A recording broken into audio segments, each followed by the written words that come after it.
Welcome to the Pew! The Pew! Stuck in time.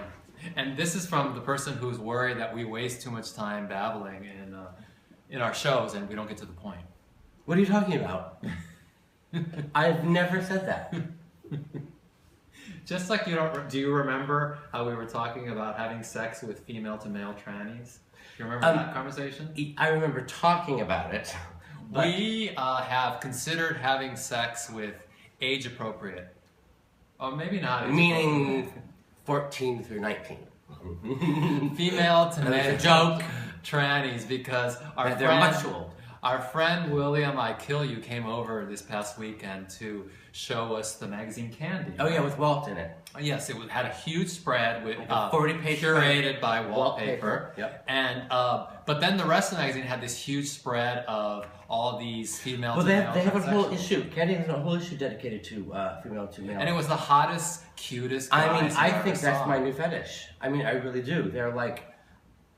I mean, that's all, maybe it sounds bad to say. I don't know. That people don't like to be commodified as a fetish, but yes, attention, like, female to male transsexuals. We are not. We are commodifying as sex objects. But really, but in a good way. Don't you really want to be sex objects? I want to be a sex object. I mean, like, why go through all that rigmarole of changing your gender? Not to be a sex object. Not to be one, right? I mean, like, you know, I wish somebody would commodify me.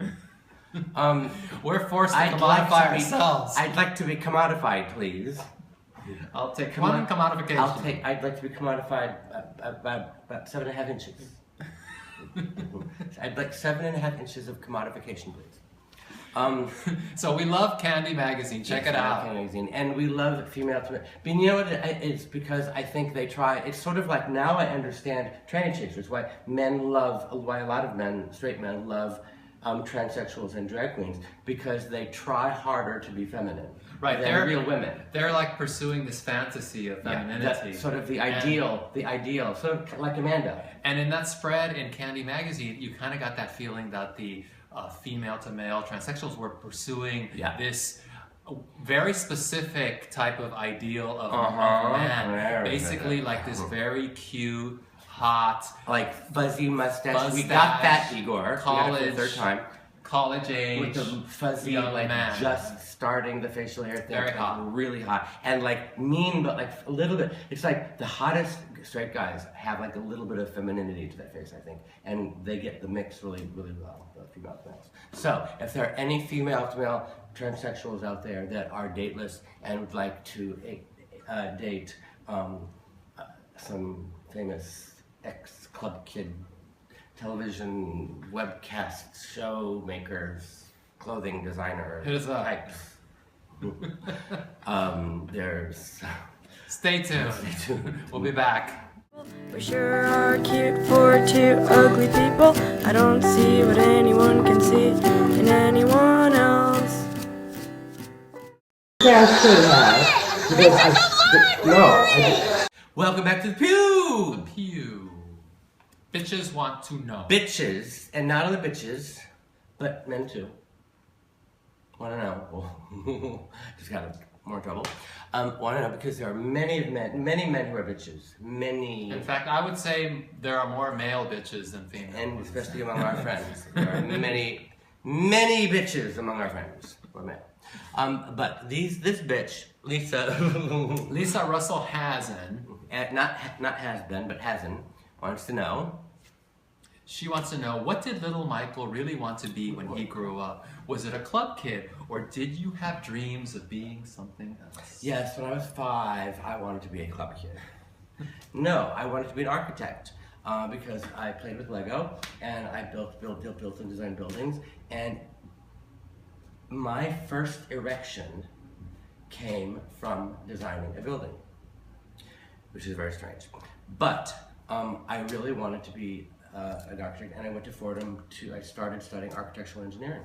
Oh. Because that's what I thought my calling was. Well, in a sense, you kind of were an architect, but you didn't build buildings. I tore them down. Right, you were more a breaker-downer than a builder-upper. No, I was a builder-upper. I was a builder-upper and a breaker-downer. But But in fact, I did use a lot of that in Designing USA and Tunnel, and drawing up the floor plans. And I used what I learned in these classes because Peter would give me the floor plans of the clubs and have me draw in what I wanted and where I wanted and stuff like that. So I did use it. Oh, cool. So, what other bitches are there out there? Julia Beatty wants to know if we are fans of Sharon Needles from RuPaul's Drag Race. And I would say yes, I voted for her. I'm glad that she won. She's one of my favorite drag queens of all time on that show. Yeah, mine too, because I'm more a fan of the freaky drag queens than I am of the pageant drag queens. Yes, the sort of female impersonator drag queens. And she has kind of like that character that we're always talking about. Like she has a definite Sharon Needles name. Right, and she would have fit in totally back in the club kid drag queen era, because people were working those looks. And I mean, and it shows in the fact that everybody knows who she is. Everybody talks about her, and she stand out in that way. So yeah, she's a big fan. Next one is Kit Ballard wants to know, we're probably tired of Nelson-related questions. We are never tired of Nelson-related questions. But I'm tired of Nelson-related questions. But since we all mentioned Reuben Sandwich, how about the guy named Trade? Well, you know Trade. I didn't know him well, but obviously I knew who he was. Yeah. Well, he was a hustler, right? Trade was, that was his shtick. He claimed he was a hustler. Perhaps he was, and perhaps he wasn't. I mean, he did have like a built body. Yeah, he had that hustler look and the hustler mentality, and he would go out with his shirt off and with with a backwards baseball cap, and kind of like walk around with his shirt hanging out of his pocket and his pant button undone, and like walk around like off or whatever. And the rumor is, now I'm not 100% sure about this. But what happened to him though? Well, the rumor is that he was with Nelson when Nelson died. That he was having sex with Nelson when Nelson died. Mm-hmm. But I don't know if that's 100% true. So we know what happened to Nelson. What happened to Trade?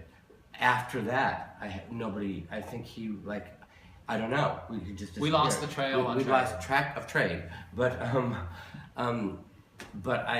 if that is true, then if that had been me, I would have probably started thinking twice about what I'm doing and maybe change the cock of death. Change the direction of my life. But he was very sexy and very kind of sleazy and slutty, but in a fun way. He was very smart. That was the thing about Trade. He wasn't just like a dumb hustler. He pretended to be a dumb hustler, but he was actually very smart. All right. Some of the best dumb hustlers I know are very smart. Catch us next time. Bye.